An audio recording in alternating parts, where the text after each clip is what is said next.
30 तारखेला एकादश झाली. 30 तारखेला एकादश झाली आषाढीची वारी उद्या. आणि बायको म्हणली पहिलीची एकादश आहे, उपास सोडायला नेमके पोरांना सुट्टी आली यंदा रविवार शनिवार उपास सोडाय रविवार.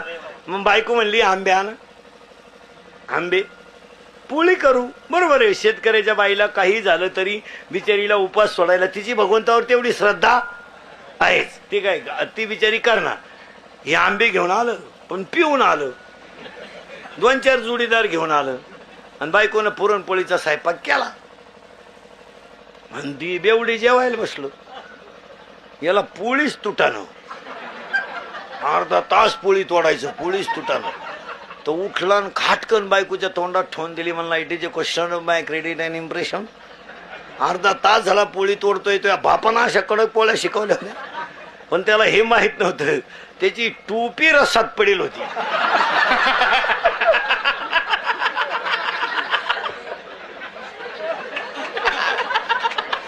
टोपीची घडी न पोळीची घडी सारखीच असल्यामुळं ती टोपीच वडीत होता अर्धा तास. आता